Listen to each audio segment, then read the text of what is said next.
Ištrauka iš Gešės Džampo Stinglėjaus knygos Lodžongas. Dvasios ugdymo menas.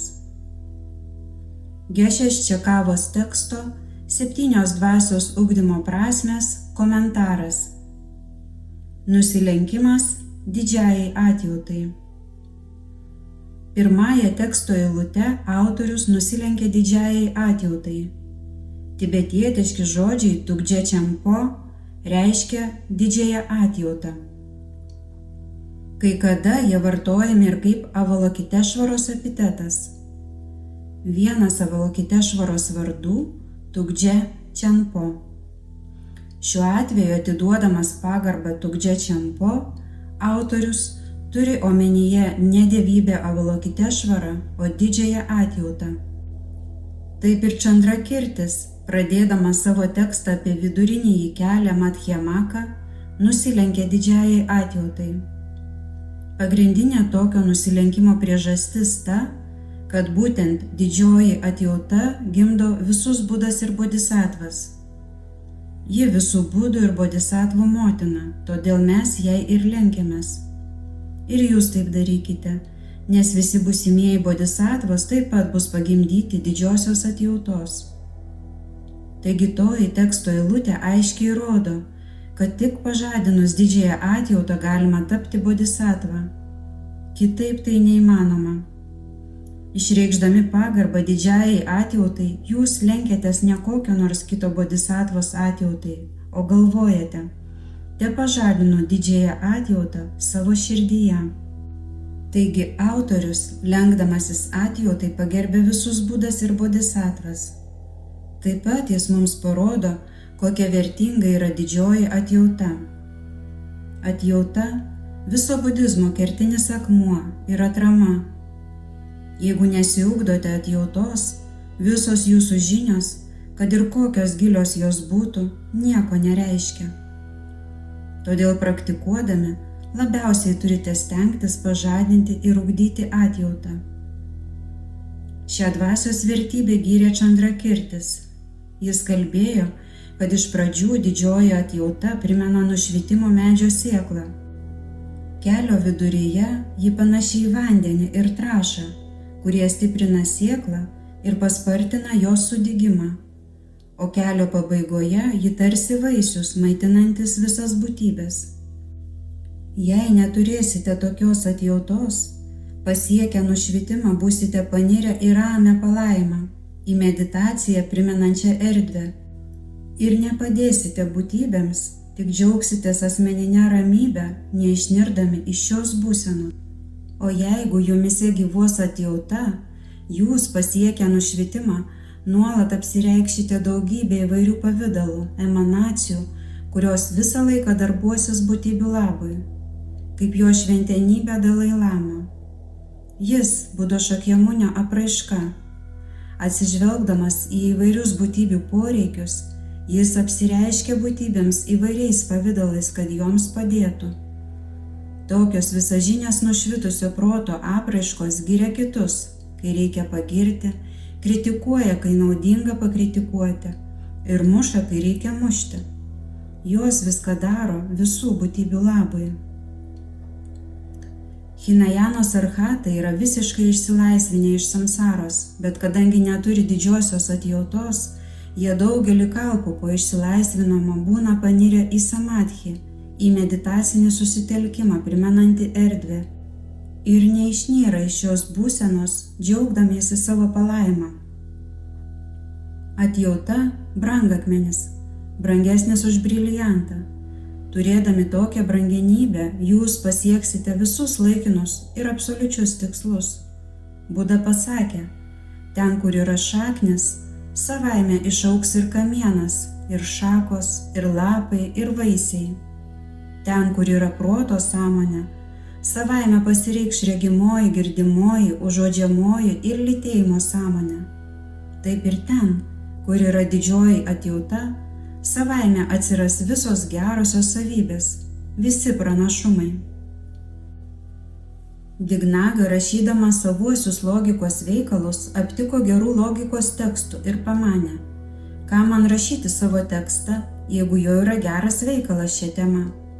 Jis pamėtėjo savo veikalą į orą ir tą akimirką jo ranką sugriebė Tara. Ji pagavo tekstą ir pasakė Dignagai, kad jis turi būti užbaigtas ir išspausdintas. Deivė paaiškino, kad daug meistrų yra parašę logikos veikalų, bet jie jos rašė vedami kitokių tikslų nei Dignaga. Ji pasakė, tu parašei savo veikalą skatindamas didžiosios atjautos, norėdamas padėti kitoms būtybėms. Jį rašydamas neturėjai jokių egoistiškų siekių. Dėl šios kilnios motyvacijos tavo tekstas ateityje taps tarsi akimi daugeliui žmonių ir jie galės pamatyti, kas yra teisinga, o kas ne. Ir dar pridūrė, būtybės vis sukasi samsaroje, nes nežino, kas yra teisinga, o kas ne. Tad Dignaga užbaigė savo veikalą. Jis prasideda tokiomis eilutėmis. Visos neigiamos proto savybės, atnešančios kančias, kyla iš neteisingo suvokimo. Visos teigiamos proto būsenos, atnešančios laimę, kyla iš teisingo suvokimo. Būtent todėl labai svarbu atriboti teisingą nuo neteisingo. Aš parašiau šį logikos veikalą, nes būtent logika paaiškina, kas teisinga, o kas ne. Dabar negaliu jums išdėstyti viso Dignagos mokymo. Dharma Kirtis parašė jo komentarą Pramana Vartika. Jį sudaro 4 skyriai. Pirmajame skyriuje kalbama apie teisingą išprotavimą. Kai turėsite laiko, išsiaiškinkite šią temą, nes ji naudinga ir įdomi. Antrajame skyriuje įrodoma, kad Buda yra tikras. Dharma Kirtis neteigia, jog Buda tikras todėl, kad yra jo dvasinis mokytojas. Jis netaip samprotauja. Dharma Kirtis pateikia išsamių išvadų seką, kuri įtikina, kad Buda yra tikra būtybė. Vienas iš tos sekos dėmenų teiginys apie didžiąją Budos atjautą. Vienas iš Budos tikrumo įrodymų yra tas, kad jis kitus vertina labiau nei save. Dharma Kirtis įrodinėja, kad vertinantis kitus labiau nei save yra šventasis, kuriuo galima pasikliauti.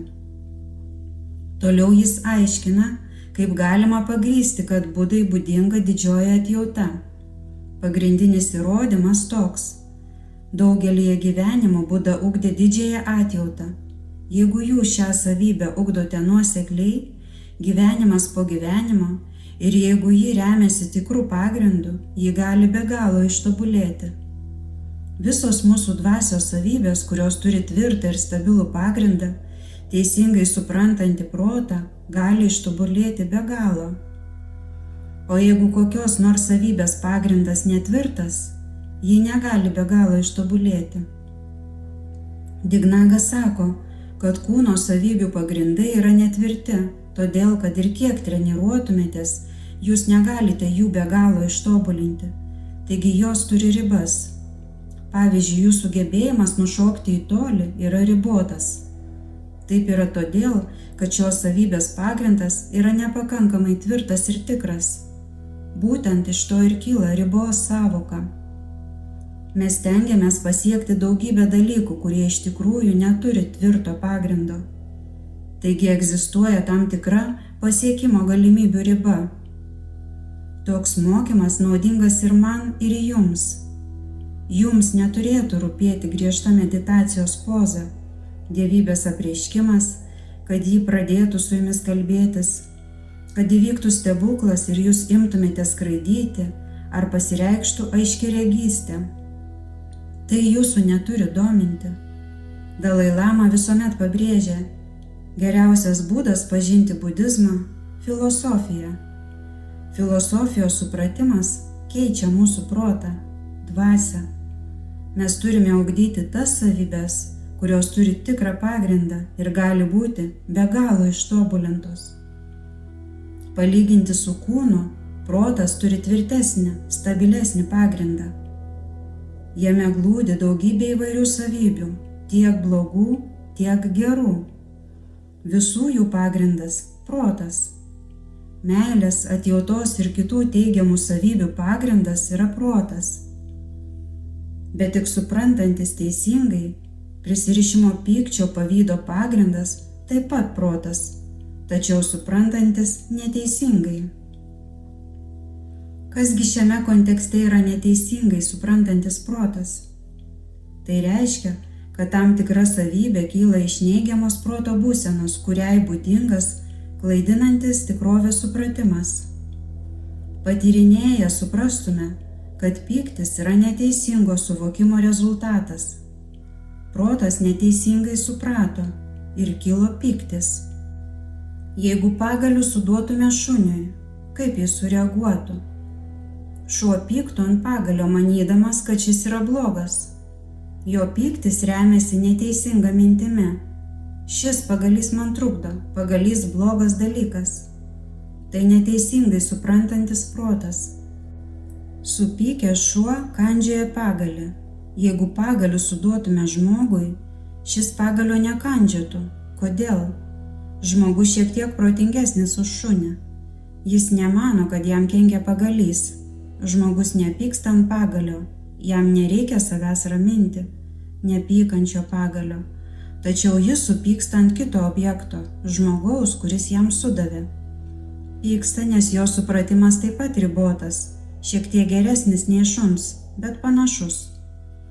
Pažvelgę į situaciją iš šalies, suprantame, kad šuns pyktis ant pagalio, kurio jam buvo suduota, ir žmogaus pyktis ant sudavusiojo jam pagalių lygiaverčiai dalykai. Tiek pagalys negali suduoti pats, jį kelia žmogaus ranka, tiek ir žmogus veikia ne pats, jį valdo pyktis. Kai žmogus nepyksta, jis ir nekalba piktai. O supykęs jis gali net save keikti, savo pakenkti, save papjauti. Toks žmogus lyg pagalys, kurį stumia pyktis. Protingasis negali pykti ant tokio žmogaus. Jis sako, gaila jo, pyktis daro jį nelaimingą. Jis savęs nevaldo, tad sako man šiurkščius žodžius. Kodėl turėčiau sukelti jam dar daugiau kančių ir panorėtų jam padėti. Pirmoji pykčio auka yra pats pykstantysis, o mes jau antrinės aukos. Išmintis nėra vien sausa logika. Budizmo logika tai gerų savybių ugdymas širdyje. Kai kada kalbama apie sausą gelugpų logiką. Ne, tai logika padedanti pašalinti visas neigiamas proto būsenas. Kai suvokimas teisingas, pyktis kilti negali, o neturint teisingo supratimo, neįmanoma išsiugdyti meilės, atjautos ir kantrybės. Daugelis sako, kad išsiugdyti kantrybę labai sunku. Viena vertus sunku, kita vertus labai lengva. Sunku, jei neturite tinkamo pagrindo. Labai lengva, jei jis yra padėtas. Daugelis sako, aš religingas žmogus, aš budistas, bet jie nesimokė filosofijos. Jie kartojo mantras, kažkiek meldžiasi, vizualizuoja save dievybės pavidalu. Taip išsiugdyti geras savybės labai sunku. Štai žmogus meldžiasi ir galvoja, nereikia pykti, tegu visos būtybės būna laimingos. Bet kai baigia melstis ir jį kas nors aprėkia, jis supyksta, nes nežino, kaip išsiugdyti geras savybės. Išklausę mano aiškinimo mokymų, lavinkite savo protą, tuomet jis pasikeis. Jūs galite stebėti aplinką, ugdydamiesi platesnį požiūrį. Teisingai suprantant, suvokiant, teigiamos proto savybės išsiugdo savaime, o neigiamos savaime išnyksta. Kaip tik todėl išmintis yra šviesa. Visi proto tamsumai kyla iš nežinojimo tamsos. Nežinojimo tamsos priešnuodis išminties šviesa. Kuo jis stipresnė, tuo mažiau tamsumų. Taip pat nereikia savo sakyti nepyk. Užuot taip darę, teisingai paanalizuokite. Tuomet paaiškės, kad pyktis beprasmiškas, nes žmogus, ant kurio galėjote iširsti, yra atjautos objektas. Kodėl? Logiškai samprotaujame taip. Jis nėra pykčio objektas, nes jums kenkia ne jis, o pyktis, kuris jį valdo. Paprasta kasdienė logika sako, kvaila pykčio objektų laikyti pagalį, o ne tą, kuris juos sudavė. Jūsų užgauliojantis žmogus yra atjautos objektas, nes užgauliodamas jis pats kenčia. Jo pyktis tarsi ugnis. Pavyzdžiui, į jūs sviedžiamas iki raudonumo įkaitintas gelžgalis pirma nudegina sviedžiančiojo ranką, o tik paskui jūs. Reikia pasistengti suvokti šio mokymo teisingumą remiantis kasdieniais pavyzdžiais. Nereikia darmos mokymo uždaryti dėžėje. Kai norite pykti, bartis, pažvelkite į situaciją taip, kaip moko darma. Tuomet būsite dvasingi. O šiaip, kai jūsų draugė supyksta ir ką nors blogo pasako, jūs iškart nusprendžiate, ji turbūt manęs nemyli ir negerbia. Jūs pamirštate jos gerumą, pamirštate, kad ji taip kalba, nes kenčia, jaučiasi nelaiminga. Jūs jai artimas, tad ji sako, tu taip pat man nepadedi. Kai nepyksta, ji būna labai gera, šypsosi, juokiasi, ji tiek man padėjo. Šiandien jis susirgo, samsara visuomet lydi liga. Štai toks suvokimas yra teisingas. Žmogaus pasakiusiojo jums blogų žodžių nereikia laikyti pykčio objektu, nes tam nėra pagrindo. Nėra jokių teisingų argumentų įrodančių, kad tas žmogus gali būti pykčio objektu. Anksčiau nebuvo, dabar nėra ir ateityje nebus. Puikiai galima įrodyti, kad būtybės yra meilės ir atjautos objektai. Kai visiškai aiškiai tą suprantate, jūsų protas atsiveria. Bodhičarja avataroje pateikiama daug argumentų, kodėl būtybės yra atjautos ir meilės objektai.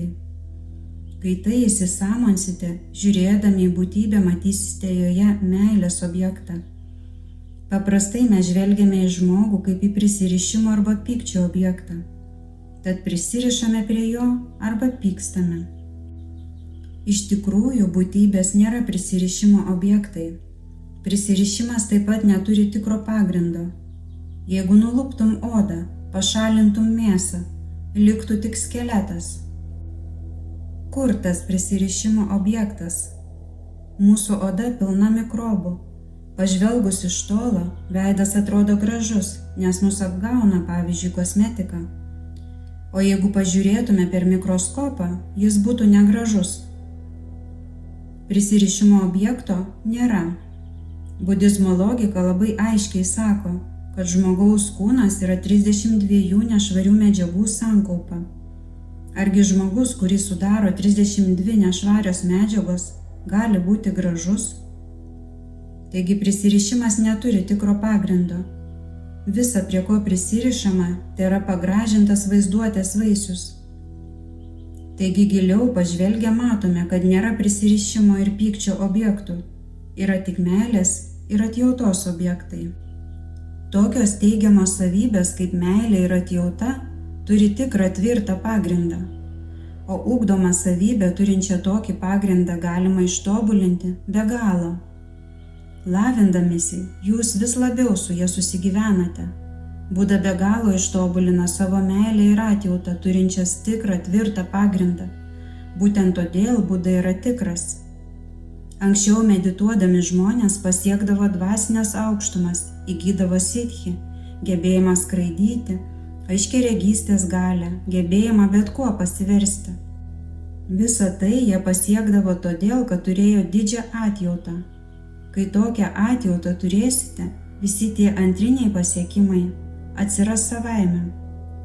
Bet jeigu jūs jos neturėdami, egocentriškai stengsitės visą tai pasiekti, tik veltui švaistysite laiką. Ir anksčiau žmonės meditavo, ir dabar medituoja. Bet dabar, kitaip nei anksčiau, aukšti dvasiniai pasiekimai labai reti. Kodėl? Todėl, kad dabar žmonės labai mažai pastangų skiria atjautai, o labai daug tantrai, mantroms kartoti. Pavyzdžiui, kartodami įvairias mantras, jie tikisi tapti kokiamis nors ypatingomis mistinėmis būtybėmis. tai klaida. Todėl teksto autorius pirmiausia nusilenkia Tukdže Čempo didžiajai atjautai. Ši įvadinė frazė turi gilią prasmę ir jūs turite ją suprasti. Įgarsino Mahajana akademija.